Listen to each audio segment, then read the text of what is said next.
नई बहू ने बनाई पहली रसोई में दाल चावल। गौरी जल्दी जल्दी चूल्हे पर दाल चावल बना रही होती है। शुक्र है भगवान का, दाल चावल बन गए, जल्दी से दाल में तड़का लगा देती हूँ। ये कहकर गौरी जीरा, हरा धनिया, प्याज, टमाटर काटकर दाल में तड़का लगाकर बने हुए दाल चावल को बेचने ले जाने के लिए ठेले पर रखने लगती है। तभी उसका छोटा भाई राजू कहता है, दीदी, दाल चावल बन गए क्या? मुझे थोड़ा सा दाल चावल दे दो, भूख लगी है। हाँ ये ले, अब दीदी को जाने दे।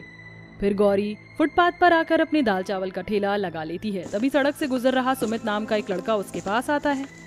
आओ आओ प्यारे प्यारे ग्राहकों, और खाओ गौरी के हाथों के बने गर्मा गर्म स्वादिष्ट दाल चावल। सुनिए, जरा एक प्लेट दाल चावल देंगी? ये लीजिए साहब जी। सुमित गौरी को प्यार भरी नजरों से देखते हुए दाल चावल खाता है। अरे वाह, आप तो बहुत ही स्वादिष्ट दाल चावल बनाती हैं। शुक्रिया साहब जी। प्लीज आप मुझे साहब जी मत कहिए, मेरा नाम सुमित है, आप मुझे सुमित कह सकती हैं। दाल चावल खाकर सुमित गौरी को पैसे देकर वहाँ से चला जाता है। सुमित पहला ग्राहक नहीं था जिसने गौरी के बनाए दाल चावल की तारीफ की थी। गौरी जितनी ही गरीब थी, सुमित उतने ही अमीर और बड़े घर का बेटा था। देवर जी, आ गए आप? वैसे आज कॉलेज से आने में इतनी देर क्यों लगा दी? चलिए, डिनर लग गया है, आ जाइए। पल्लवी भाभी, मुझे भूख नहीं। भूख नहीं है? ऐसे कैसे भूख नहीं? अरे रात के 8 बज रहे हैं, डिनर का टाइम हो चला है। बाहर कुछ खाया था तूने? वो माँ, रास्ते में घर आते वक्त मैंने ठेले से खरीद कर दाल चावल खाया था। देवर जी, आपने ठेले से खरीदकर दाल चावल खाए? कॉलेज की कैंटीन और रेस्टोरेंट्स पर ताला लगा था क्या? अरे आपको पता भी है, ये गरीब ठेले वाले पता नहीं कैसे सस्ते ग्रोसरी के सामान का इस्तेमाल करते हैं और कितनी गंदगी में खाना बनाते हैं। राजरानी की बहू पल्लवी बहुत ही अमीर और पैसे वाले घर से थी, इसलिए वह स्वभाव से बहुत ही घमंडी और अपने आगे गरीबों को कुछ नहीं समझती थी। मगर गरीब गौरी की सादगी पहली नजर में सुमित के दिल में उतर गई। अब सुमित गौरी को देखने के बहाने उसके ठेले पर आकर दाल चावल खाता। गौरी भी मन ही मन सुमित को चाहने लगी थी, मगर अपनी गरीबी को सोचकर वो रुक जाती। गौरी, तुमसे एक बात पूछूं? तुम ये दाल चावल का ये जो ठेला है वो क्यों लगाती हो? सुमित जी, मेरे सर पर मेरे छोटे भाई और मेरे पिता की जिम्मेदारी है।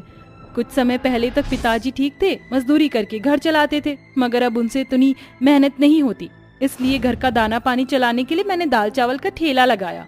गौरी की तकलीफों को देखकर सुमित ने गौरी से शादी की बात अपने परिवार में बताई। सुना आपने? सुमित क्या कह रहा है? मम्मी जी, मैं बात करती हूँ देवर जी से। हो क्या गया है आपको? शादी अपनी बराबरी के स्टेटस वालों में ही अच्छी लगती है। बस करो पल्लवी बहू, और भाग्यवान क्या हो जाएगा जो एक गरीब घर की बेटी अगर हमारे घर की बहू बन जाएगी। हमारा सुमित उसी के साथ खुश है। सुमित की खुशी के लिए उसके अमीर घर वाले रिश्ता लेकर गरीब गौरी के घर आते हैं। नमस्ते भाई साहब, मैं यशवर्धन हूँ। दरअसल मेरा बेटा सुमित और गौरी एक दूसरे को पसंद करते हैं। हम गौरी को अपने घर की बहू बनाना चाहते हैं। ये सुनकर गरीब गोपी की आंखों में खुशी के आंसू भर आते हैं। अरे, ये तो मेरी खुशकिस्मती है जो मुझ जैसे गरीब की बेटी का रिश्ता इतने बड़े अमीर घर में होने जा रहा है। मुझे ये रिश्ता मंजूर है। ये सुनकर राजरानी गौरी को शगुन की थाली देती है। तभी पल्लवी गौरी को गरीब होने का ताना मारती है।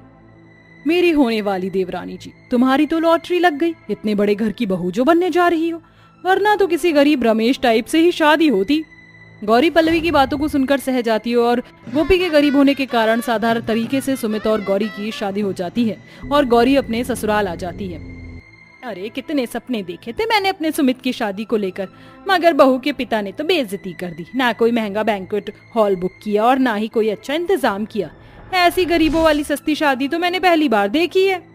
ओहो मम्मी जी, अब सोचने का क्या फायदा, शादी तो हो गई। वैसे देवरानी जी, तुमने तो अपनी जिंदगी में इतना महंगा लहंगा पहली बार पहना होगा ना, क्योंकि अब तक तो गरीबी के कारण फुटपाथ पर बिकने वाले सस्ते कपड़े पहनने की ही आदत होगी। पल्लवी बातों ही बातों में गौरी को गरीबी का फिर से मजाक बनाती है, जिस कारण गौरी की आंखें छल छला जाती हैं। जिसके बाद राजरानी अपनी गरीब बहू का गृह प्रवेश कराती है। ससुराल के पहले दिन गौरी जल्दी सुबह 5 बजे उठकर पूरे घर की साफ सफाई करती है। इतने में उसकी सास राजरानी और जेठानी पल्लवी किचन में आती हैं। प्रणाम माँ जी। हाँ हाँ, ठीक है ठीक है। आज तेरा ससुराल में पहला दिन है और पहली रसोई भी, इसीलिए घर पर 21 पंडित आने वाले हैं। इसीलिए तू उनके लिए अपनी पहली रसोई में अच्छा अच्छा खाना बनाना, जिसे खाकर पंडित खुश हो जाएं। जी अच्छा माँ जी। ये कहकर पल्लवी और राजरानी किचन से चले जाते हैं। समझ में नहीं आ रहा कि अपनी पहली रसोई में ऐसा क्या बनाऊं जो कि मेरे ससुराल वाले भी खा लें और घर पर आने वाले पंडित जी भी। एक काम करती हूँ, दाल चावल बना लेती हूँ और मीठे में साबूदाने की खीर बना लूंगी और थोड़े से लड्डू भी। हाँ, यही ठीक रहेगा। ऐसा कहकर गौरी सबसे पहले साबूदाने की खीर बना लेती है और फिर जल्दी से लड्डू और दाल चावल भी बना लेती है। इतने में सारे पंडित घर पर आ जाते हैं और गौरी सभी को अपनी पहली रसोई में बनाया हुआ दाल चावल पत्तल में उनके सामने परोसती है, जिसे देखकर गौरी की अमीर सास और जेठानी उसे अलग ले जाकर कहती हैं, ये सब क्या है गौरी बहू? मैंने तुझे तेरी पहली रसोई में क्या बनाने को कहा और तूने क्या बनाया है? ये दाल चावल, ये भी कोई खाने की चीज है? मम्मी जी, मुझे तो पहले ही लगा था कि मेरी ये गरीब देवरानी कोई ना कोई गलती, कोई ना कोई गड़बड़ जरूर करेगी। और देखिए, वही हो गया। अरे हमारे घर में राशन की कमी नहीं है, तुमने पंडित जी के लिए ये सादा सा दाल चावल बनाया है, और दाल चावल बनाए तो बनाए साथ में उसे पत्तल में परोसा है। किचन में प्लेट की कमी पड़ गई थी क्या? कहीं तुम हमारे परिवार की बेइज्जती तो नहीं कराना चाहती? नहीं नहीं जेठानी जी, ऐसा मत कहिए, मेरा ऐसा कोई इरादा नहीं है। झूठी सफाई देना बंद कर। अरे मेरी गलती जो मैंने अपने बेटे की खुशी के लिए तो जैसी गरीब से उसकी शादी करा दी। तुम गरीब लोग हम अमीरों के बीच में उठने बैठने के लायक ही नहीं हो। जा और जल्दी से जाकर अपनी गरीब वाला दाल चावल का पत्तल उठा कर ला। पल्लवी बहू, तू मेरे साथ किचन में चल। जी मम्मी जी। पल्लवी और राजरानी दोनों साथ मिलकर किचन में आकर छोले, पूरी, रायता, दाल मखनी, कढ़ाई पनीर और मीठे में बाहर से शाही टुकड़ा जैसे महंगे मिठाई मंगाती हैं और फिर पल्लवी और राजरानी सभी पंडितों को अपना बनाया खाना चांदी के प्लेट्स में परोसती हैं। ये लीजिए पंडित जी, अब खाना शुरू कीजिए। माफ कीजिएगा, मेरी नई बहू जरा गरीब घर से आई है, इसीलिए उसको हमारे घर के तौर तरीके पता नहीं है, इसीलिए उसने गलती से पहली रसोई में गरीब वाले दाल चावल बना दिए थे। राजरानी जी, हम साधारण सी जिंदगी जीना पसंद करते हैं और सादा खाना पसंद करते हैं। हमारे लिए इस चांदी के बर्तन में ये अमीर वाला खाना मोल नहीं रखता। आपकी बहू सर्वगुण संपन्न है, इसीलिए उसे पता है कि पंडित सादा भोजन ही खाते हैं, इसीलिए तो उसने हमारे लिए दाल चावल और साबूदाने की खीर बनाई थी। हमारे लिए वही खाना ले आइए। पंडित की बात सुनकर गरीब बहू बिना वक्त गवाए उन सभी को अपने बनाए दाल चावल और साबूदाने की खीर परोसती है, जिसे सभी पंडित खुशी से खाना शुरू करते हैं। गरीब बहू के बनाए सादे दाल चावल उन्हें इतने ज्यादा पसंद आते हैं कि वो दोबारा से दाल चावल मांग कर खाते हैं और जाते जाते उसे आशीर्वाद देते हैं। राजरानी जी, आपकी गरीब बहू एक बहुत ही अच्छी गृहिणी है। जब तक इसके कदम इस घर में है, आपके घर में कभी कोई कमी घाटी नहीं आएगी। ये कहकर पंडित वहां से चले जाते हैं और राजरानी और पल्लवी अपने किए पर पछताते हुए गौरी से माफी मांगते हैं। देवरानी जी, मुझे माफ कर दो, मुझे तुमसे इस तरह से बात नहीं करनी चाहिए थी। नहीं बहू, मुझे भी माफ कर दे। तूने तो अपनी तरफ से अच्छी बहू की जिम्मेदारी निभाई थी, मगर मैंने तेरी पहली रसोई में दाल चावल देखकर तुझे जो नहीं कहना चाहिए था वो कह दिया। कोई बात नहीं माँ जी, मुझे आपके या जेठानी जी की बातों का बुरा नहीं लगा। आप मुझसे बड़ी हैं और गलती तो किसी से भी हो सकती है। उस दिन के बाद से पल्लवी पैसों का घमंड करना छोड़ देती है। वहीं राजरानी भी गरीब घर से आई गौरी को अपनी अमीर बहू पल्लवी के जैसे प्यार करने लगती है। अपने पति राज और सास शीतल के साथ रहती थी। संध्या देखने में काफी काली होती है। संध्या के काले रंग की वजह से ना ही तो संध्या की सास उसे पसंद करती थी और ना ही उसका पति राज। काले रंग की वजह से शीतल और राज हमेशा संध्या को ताने दिया करते थे। शीतल और राज की शादी को आज पूरे 2 साल हो जाते हैं, लेकिन शीतल अभी तक मां नहीं बन पाती है। शीतल बहन, कहाँ हो तुम? अरे शांति बहन, क्या हो गया? आज इतनी खुश कैसे हो? खुशी की ही तो बात है शीतल बहन, आज मैं दादी बन गई हूँ। मेरी बहू ने बड़े ही प्यारे पोते को जन्म दिया है। ये लो, मैं तुम्हारे लिए और तुम्हारे परिवार के लिए मिठाई लाई हूँ, जल्दी से मुंह मीठा करो। ये तो बड़ी ही खुशी की बात है शांति बहन, मुबारक हो, तुम दादी बन गई। मैं तो दादी बन गई, लेकिन तुम कब दादी बनोगी? राज और संध्या की शादी को पूरे 2 साल हो चुके हैं, बहू ने अभी तक कोई खुशखबरी नहीं सुनाई है। कहीं तुम्हारी बहू में कोई कमी तो नहीं है? मैं एक डॉक्टर का नंबर दे रही हूँ, बहुत ही अच्छी डॉक्टर है। तुम एक बार अपनी बहू को उस डॉक्टर के पास दिखा दो, अगर कोई परेशानी होगी तो वो बता देगी। शांति शीतल को एक बहुत ही अच्छी गायनेकोलॉजिस्ट का नंबर देती है। शांति की बात सुनकर शीतल को भी ऐसा लगता है कि कहीं संध्या में कोई कमी तो नहीं है, जिस वजह से वो मां नहीं बन पा रही है। इसलिए अगले ही दिन शीतल संध्या को लेकर गायनेकोलॉजिस्ट के पास जाती है और उसका चेकअप कराती है। डॉक्टर, मेरी बहू की रिपोर्ट तो ठीक है ना? कोई प्रॉब्लम तो नहीं है ना? देखिए, मैंने आपकी बहू को 2 बार चेकअप किया है और 2 बार में सेम ही रिपोर्ट आई है। लगता है बचपन में खेलकूद में इन्हें इंटरनल इंजरी हो गई थी, जिस वजह से ये बेबी कंसीव नहीं कर पा रही हैं। इसलिए आपकी बहू कभी भी बेबी कंसीव नहीं कर सकती है।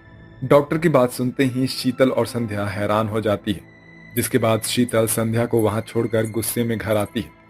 क्या हुआ माँ जी, आप मुझे ऐसे वहाँ अकेले छोड़कर क्यों आ गई? तुझे अकेला ना छोड़कर आती तो क्या साथ लेकर आती? एक तो रंग रूप इतना काला, सोचा था रंग रूप काला है तो कम से कम मेरे घर को वारिस देगी, लेकिन तू तो वो भी देने के लायक नहीं है। तू तो एक बांझ निकली। अब मैं अपने वंश को आगे कैसे बढ़ाऊंगी? मेरी तो मत ही मारी गई थी कि मैं तुझ जैसी को अपने घर की बहू बनाकर ले आई। क्या हुआ माँ, आप चिल्ला क्यों रही हैं? अब क्या कर दिया इसने? राज बेटा, तू कभी भी बाप नहीं बन सकता है। मैं संध्या को लेकर हॉस्पिटल गई थी, वहां जाकर पता चला कि ये कभी भी माँ नहीं बन सकती है। अब हम लोग क्या करेंगे? कैसे अपने वंश को आगे बढ़ाएंगे? क्या संध्या कभी माँ नहीं बन सकती? माँ, मैं तो पहले ही इस काली लड़की से शादी नहीं करना चाहता था, लेकिन आपके कहने पर ही मैंने इसे शादी के लिए हाँ की थी। एक तो इतनी काली, ऊपर से बांझ। अब क्या होगा माँ? राज, तू फिक्र मत कर, मैं अपने वंश को जरूर आगे बढ़ाऊंगी। मैं तेरी दूसरी शादी कराऊंगी, वो भी बहुत सुंदर लड़की से। माँ जी, आप ये क्या कह रही है? आप राज की दूसरी शादी कैसे करा सकती है? राज की पत्नी तो मैं हूँ। अगर मैं माँ नहीं बन सकती तो इसमें मेरी क्या गलती है? हम अपने वंश को आगे बढ़ाने के लिए कोई बच्चा गोद ले लेते हैं। मैं किसी के भी खून को अपने खानदान का वंश नहीं बना सकती, समझी? और रही शादी की बात, तो वो तो होकर ही रहेगी। जिसके बाद शीतल राज के लिए एक से एक रिश्ते देखना शुरू कर देती है। शीतल को राज के लिए एक मोना नाम की लड़की पसंद आती है। मोना देखने में बहुत ही सुंदर होती है, जिस वजह से राज मोना से शादी करने के लिए हाँ कर देता है। और देखते ही देखते कुछ ही दिनों में संध्या के सामने उसके पति राज की दूसरी शादी हो जाती है। हाय, नजर ना लगे मेरी बहू को। ऐसा लग रहा है कि कोई परी जमीन पर उतर आई हो। कितनी सुंदर है मेरी बहू। अपनी सौतन को देखकर संध्या की आंखों में आंसू आ जाते हैं, लेकिन वो मजबूर होती है, जिस वजह से वो कुछ भी नहीं कहती। जिसके बाद शीतल मोना और राज को एक कमरे में भेज देती है। मोना को अपनी खूबसूरती और गोरे रंग पर काफी घमंड होता है, जिस वजह से वो संध्या के साथ बिल्कुल भी अच्छा बर्ताव नहीं करती है और अपने गोरे रंग पर घमंड करती रहती है। माँ जी, मेरे सर में बहुत दर्द हो रहा है। मेरी प्यारी बहू के सर में दर्द हो रहा है। बहू, तू थोड़ी देर रुक, मैं अभी तेरे लिए गर्मा गर्म अदरक की चाय बनवाती हूँ। संध्या बहू, ओ संध्या बहू, कहाँ मर गई? जी माँ जी, बोलिए, क्या हुआ? मेरी बहू के सर में बहुत दर्द हो रहा है, उसके लिए गर्मा गर्म अदरक वाली चाय लेकर आ। संध्या किचन में जाती है और चाय बनाकर लाती है। मोना चाय को गर्म ही पी लेती है, जिसकी वजह से उसका मुंह जल जाता है। इतनी गर्म चाय, मेरा तो मुंह ही जल गया। तुमने जानबूझकर मुझे ये गर्म चाय दी ना, कि इसे पीते ही मेरा मुंह जल जाए? नहीं, ऐसा नहीं है। मैंने तुम्हें जानबूझकर गर्म चाय नहीं दी है। चाय तो गर्म ही होती है, तुम्हें इसे आराम से पीना चाहिए था। इसमें मेरी कोई गलती नहीं है। तो तुम कहना क्या चाहती हो? गलती मेरी है? शक्ल तो अच्छी है नहीं, माँ बन नहीं सकती हो और मुझसे जुबान लड़ा रही हो। तुम्हारी इतनी हिम्मत। इतना कहकर मोना वो गर्म चाय का कप संध्या के ऊपर फेंक देती है, जिससे संध्या का हाथ जल जाता है। इतना सब देखकर भी शीतल को कोई फर्क नहीं पड़ता। गर्म चाय के हाथ पर गिरने से संध्या को बहुत जलन होती है और वो रोते हुए किचन में जाकर अपना हाथ धोने लगती है। हे भगवान, मुझे उठा ले, मुझे इस दुनिया में नहीं रहना। मैं अगर काली हूँ और माँ नहीं बन सकती तो इसमें मेरी क्या गलती है?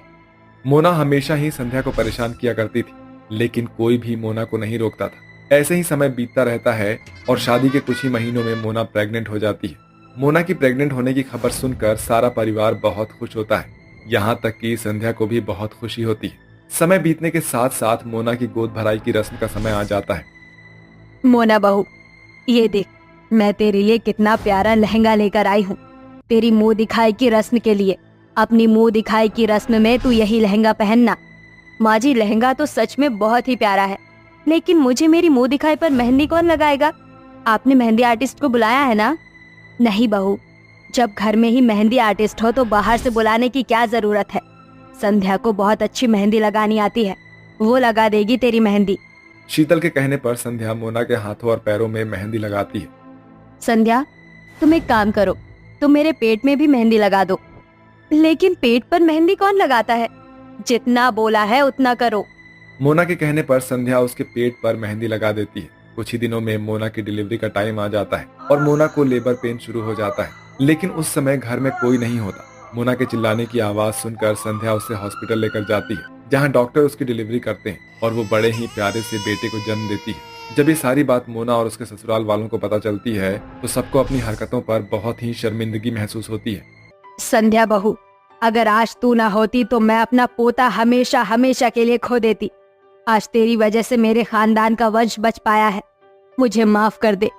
अगर मुझे हॉस्पिटल आने में थोड़ी और देरी हो जाती तो मैं अपना बच्चा खो देती, लेकिन तुम्हारी वजह से मेरा बच्चा जिंदा है। मैंने जो भी तुम्हारे साथ आज तक किया, मुझे माफ कर देना संध्या। मुझे माफ कर दो संध्या, तुम्हारे होते हुए भी मैंने दूसरी लड़की से शादी की। मैंने हमेशा तुम्हारे काले रंग की वजह से तुम्हारे साथ बुरा बर्ताव किया, लेकिन अब मुझे मेरी गलती का एहसास हो गया। सबको अपनी अपनी गलती का एहसास होता देखकर संध्या पूरे परिवार को माफ कर देती है, जिसके बाद अब वो सभी लोग अच्छे से साथ में रहते हैं और संध्या और मोना दोनों ही बच्चे का बहुत अच्छे से ख्याल रखते हैं।